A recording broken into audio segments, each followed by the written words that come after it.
Buenos días. Agradezco al doctor Gilberto González y a la Sociedad Médica por la invitación. Y a mí me pidieron hablar un poco sobre el VIH en el 2018, en qué estamos ahora. Y en eso hablaremos un poquito entonces. Breves palabras sobre la epidemiología mundial y local, porque ya se ha tocado en la charla anterior. Vamos a hablar sobre cuáles son los objetivos mundiales del control del VIH, cuáles son las consecuencias médicas de vivir con este virus ahora, actualmente, cuando hay terapia antirretroviral, el aporte histórico y el actual de la terapia y cómo avanzamos en Chile finalmente. Entonces, son cerca de 37 millones de personas quienes viven con VIH actualmente en el mundo. Se siguen muriendo personas, si bien la mortalidad ha ido en disminución, pero seguimos teniendo cerca de 1 millón de personas que mueren cada año por este virus y 5.000 infecciones nuevas virales en el mundo. Quisiera mostrarles en estos 4 gráficos la realidad mundial. En el primer gráfico, de la izquierda, ustedes pueden ver que las nuevas infecciones en el mundo han ido en disminución. Eso es franco, es real, van disminuyendo las nuevas infecciones, pero también vean acá al lado cómo con el ingreso de la terapia antirretroviral ha ido también disminuyendo la mortalidad. Por otro lado, les puedo mostrar en este gráfico de abajo que cada vez más personas en el mundo acceden a terapia. Y eso hace entonces que finalmente, si bien las nuevas infecciones han bajado, tenemos cada vez más pacientes viviendo con el virus del VIH. Y eso es porque la terapia los permite mantenerse adecuadamente y sin morirse. ¿Qué está pasando en Latinoamérica? Porque lo que les mostraba era a nivel mundial. En Latinoamérica las nuevas infecciones, que las podemos ver acá en azul, están bastante estables, al igual que la mortalidad, que es la curva roja, ¿ya? Ni alzas ni bajas. Ahora, esa estabilidad en realidad es un promedio de lo que pueden ver en el gráfico de la derecha, donde ciertos países latinoamericanos como El Salvador o Colombia han disminuido en forma importante los nuevos casos de VIH. Pero miren abajo los países como Costa Rica, Guatemala o Chile, que son los peores países quienes aportamos el mayor aumento de casos de VIH, siendo nuestro país el que aporta el mayor aumento de casos en toda Latinoamérica. Y esta curva ya la vieron, podemos ver cómo en el 2010 2.900 casos se diagnosticaban al año, sin embargo vamos viendo cómo esto va aumentando cada año y finalmente el 2017 un aumento de 96% en los últimos 7 años y este año, a junio del 2018, ya llevamos más de 3.500 casos y se estima que llegaremos a más de 8.000, por lo tanto seguimos en ascenso todavía. Y estos casos son principalmente enfocados en personas entre los 20 y 29 años. Si bien todas las edades tienen nuevas infecciones, ahí en la edad de la juventud es donde más casos nuevos vemos. Entonces quisiera enfocarme un poquitito en esto que ustedes ven acá.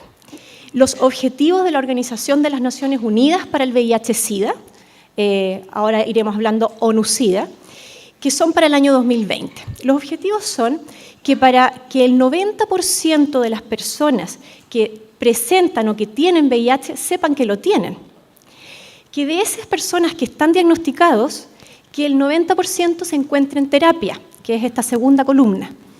Y que de aquellos que se encuentran en terapia, queremos que el 90% de ellos se encuentren indetectables. Eso quiere decir que el virus no se vea en su sangre. Eso tiene 2 grandes beneficios. Por una parte, un beneficio individual que tiene que ver con evitar la morbilidad y la mortalidad de la persona en particular, pero tiene un gran beneficio mayor que es poblacional, que es evitar la transmisión. Como ya vimos en la charla anterior, las personas que se encuentran indetectables no transmiten. Por lo tanto, estos objetivos, 90, 90, 90, son muy importantes para disminuir las nuevas infecciones en el mundo y poder derrotar el VIH-Sida. Si eso lo llevamos a una cascada en este gráfico, les traigo un ejemplo, por ejemplo, de Latinoamérica, donde ese primer 90, que sería la primera columna, estamos un poquito lejos de eso, ¿verdad? Con un 77% de personas diagnosticadas de quienes tienen la enfermedad. De quienes están diagnosticadas, menos del 70% estarían en terapia y de quienes están en terapia, el 52% está indetectable, ¿ya? Así es que nos falta todavía bastante para alcanzar esta meta que en realidad está a mañana, para el 2020. ¿Y qué pasa en Chile? Ustedes ven aquí más que 3 columnas y se las voy a explicar. La primera columna tiene relación con lo que estimamos, creemos que hay de pacientes VIH en Chile, que serían 65.500. Sin embargo, Los que sabemos que están diagnosticados son esta segunda columna, que son 46.900, es decir, un 70%. Tenemos un 30% de personas que están viviendo al lado de nosotros con VIH en Chile y no saben que lo tienen y están transmitiendo. Ahora, en las siguientes columnas no estamos tan mal, porque quienes están diagnosticados, ustedes pueden ver que 41.000 se encuentran en control, de ellos 83% se encuentran en tratamiento y 90% de ellos están indetectables. Por lo tanto, el segundo 90%, que tiene que ver con quienes están en terapia, y el tercer 90%, que tiene que ver con quienes están indetectables, estamos bastante bien. Nuestro problema en el país es el primer 90%. Tenemos que diagnosticar. ¿Y a qué ha llevado esta falta de diagnóstico, este diagnóstico tardío? Lo que ven acá, los presentadores tardíos. Presentador tardío tiene que ver o significa que nosotros diagnosticamos al paciente ya en etapas muy avanzadas, con defensas muy bajitas, CD4 menos de 200, o con algún evento definitorio de SIDA. Y estos presentadores tardíos no son pocos. Fíjense que el 43% de las personas se diagnostica tardemente, y eso significa más morbilidad, más mortalidad. Por otro lado, a quienes logramos diagnosticar, se encuentran en control y están en terapia, son pacientes que pueden actualmente llevar una enfermedad crónica bastante bien, bastante estable, que pueden hacer una vida relativamente normal, aunque requieren controles y requieren tomar algún medicamento. Y lo que estamos haciendo en quienes ya los tenemos en control es manejar sus patologías crónicas, manejar sus lípidos, la diabetes, etc. Y además hacemos prevención. Quisiera comentarles que las consecuencias médicas actuales de vivir con VIH tienen mucho que ver con la fisiopatología del virus. O sea, básicamente, cuando el virus ingresa al organismo y depleta las células T, que es lo que conocemos, los linfocitos CD4, no solo produce eso. Aquella depresión y aquel virus produce una gran estimulación de citoquinas proinflamatorias, estimulación de interferón gamma, de factor de necrosis tumoral, que llevan a una activación inmune persistente. Por otro lado, el mismo virus actúa sobre la mucosa intestinal y sobre el GALT, que es todo el tejido linfático intestinal, con translocación microbiana persistente y con ello círculo vicioso de producción de lipoprotesacario y más citoquinas proinflamatorias. Entonces, lo que vemos actualmente en los pacientes VIH, aunque estén en terapia, es que son pacientes que tienen inflamación crónica persistente. ¿Ya? Y estas citoquinas que yo les comentaba, con un estrés oxidativo basal, lleva a la apoptosis celular, genera fibrosis en los tejidos linfoides y alteración de regulación CD4, aumento de lípidos proinflamatorios que a su vez llevan a daño endotelial y por ende más riesgo cardiovascular, alteración de las células de Kupffer y con ello alteración de la función hepática, del GAL, como ya les comenté, un estado de hipercoagulabilidad y finalmente, y esto está bien demostrado y bien reportado, envejecimiento prematuro. Entonces no es gratis vivir con VIH, porque aunque estén los pacientes con terapia e indetectable y disminuyamos la transmisión, están con una patología crónica que los predispone a varias consecuencias, a patologías crónicas no infecciosas, y les voy a nombrar un poco de ellas. Uno tiene que ver con el riesgo cardiovascular.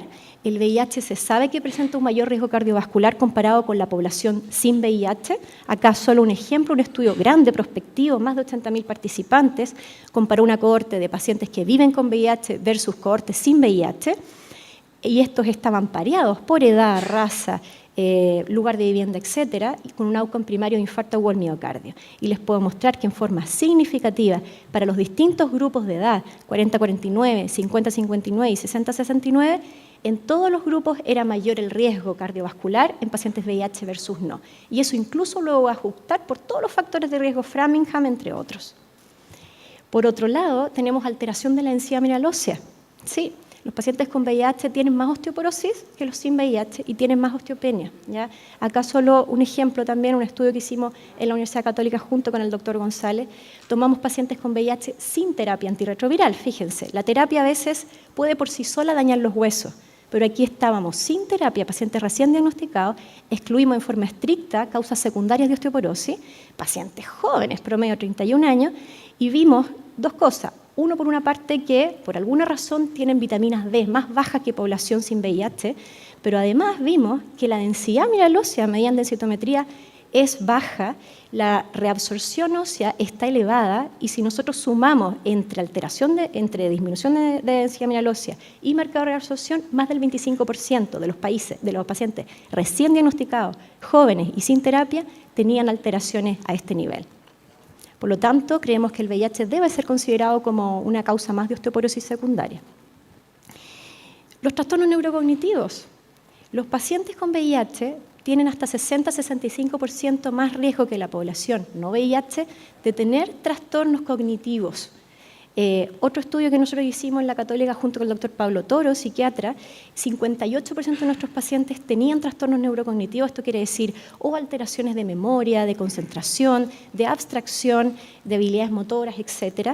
En este estudio que publicamos pudimos mostrar unos test diagnósticos para diagnosticarlos, pero también para graduar esta enfermedad y realmente hay pacientes que pueden llegar, algunos de ellos son asintomáticos, pero ya tienen enfermedad, y otros son sintomáticos y refieren alteraciones en su vida diaria, y esto es solamente por el VIH, no atribuido ni a la terapia ni a otras causas. Vamos a pasar un poquito, creo que es muy importante hablar sobre terapia antirretroviral y que sepan cuándo iniciamos actualmente la terapia. Eso ha ido cambiando mucho en el tiempo. Ustedes saben que en los años 90, cuando empezaron las terapias antirretrovirales, inicialmente se hablaba de tratar a todos.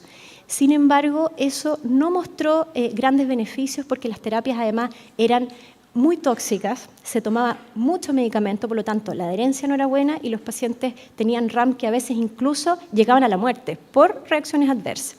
Posteriormente, por ahí por los años 2000, apareció un gran estudio multicéntrico que mostró que si tratábamos pacientes con menos de 200 CD4, mejoraba la sobrevida y podíamos esperar entonces que si tuvieran 200 CD4 empezábamos a tratar. Todavía habían terapias que no eran muy bien toleradas en ese entonces.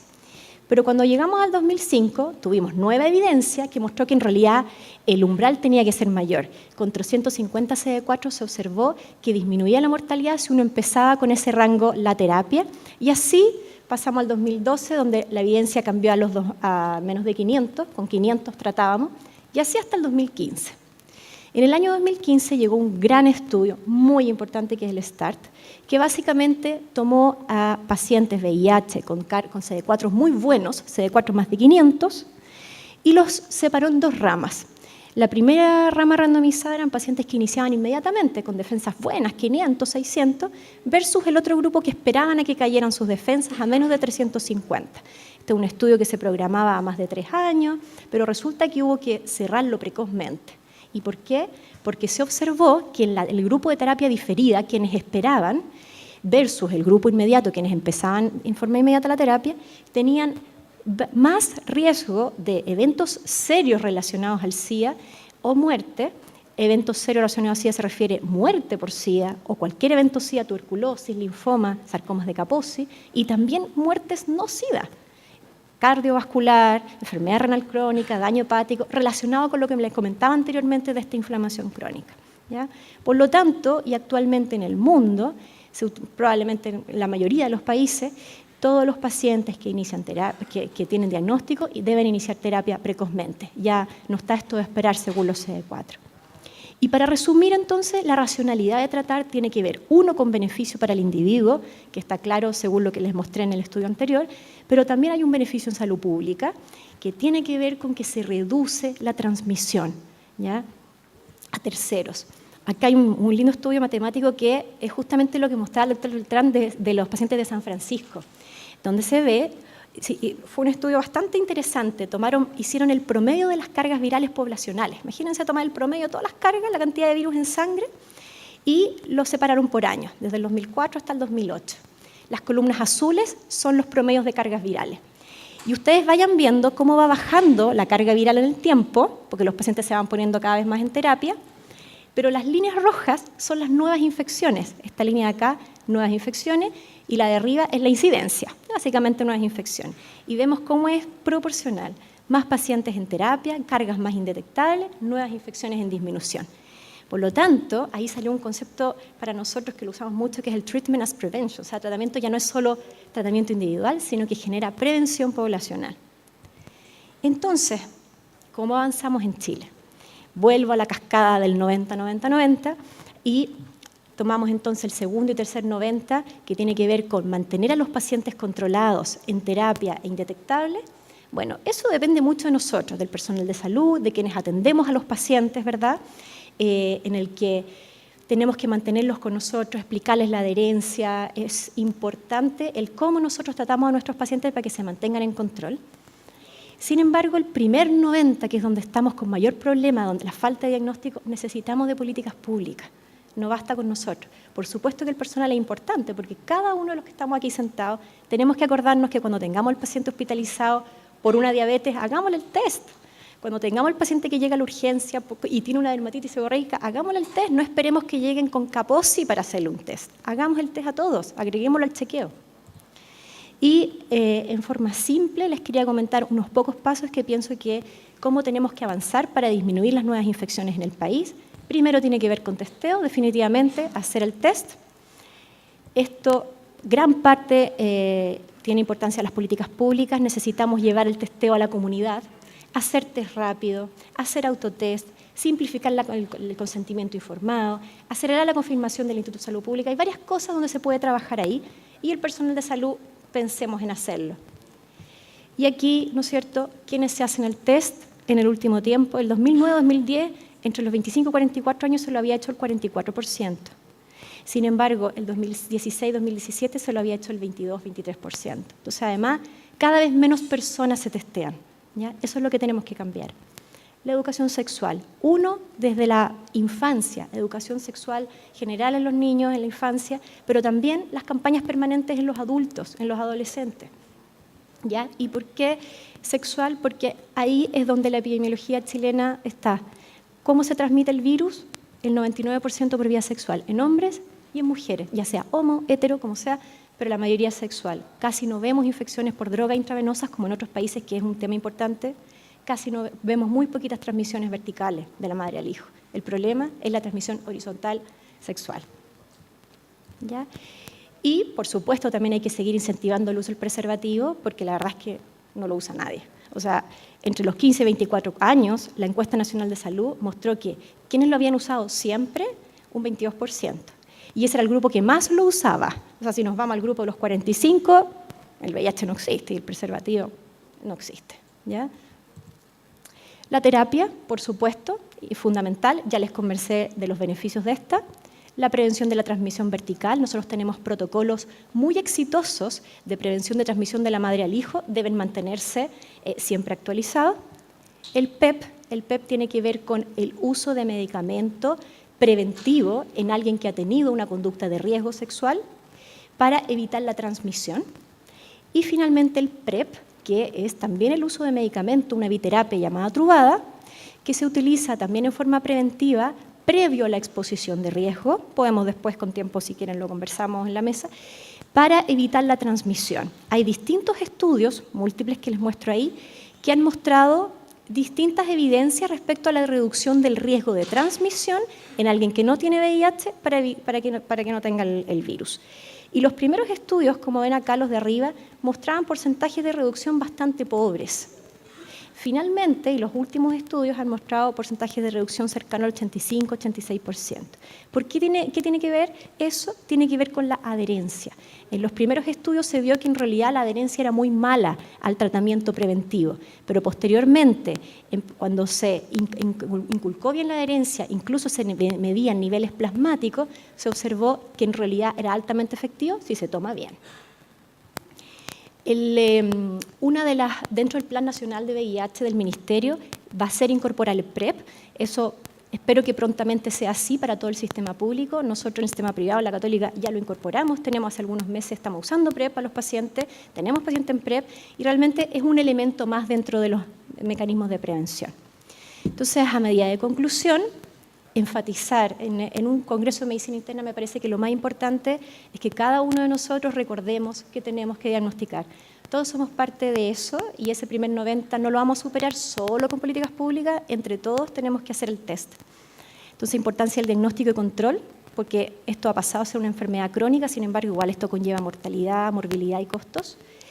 Estamos aún lejos de los objetivos de ONU-SIDA. En Chile el segundo y tercer 90 lo tenemos bastante bien, pacientes controlados y adherentes. Sin embargo, insisto, tenemos que reforzar ese primer 90 que tiene que ver con diagnosticar. Y las políticas públicas entonces tienen que ir enfocadas en educación sexual a la población, al personal de salud también, recordarnos que hagamos el testeo, las profilaxis que lo comenté, insisto en testeo. Muchas gracias. Muchas gracias, doctora Ceballos.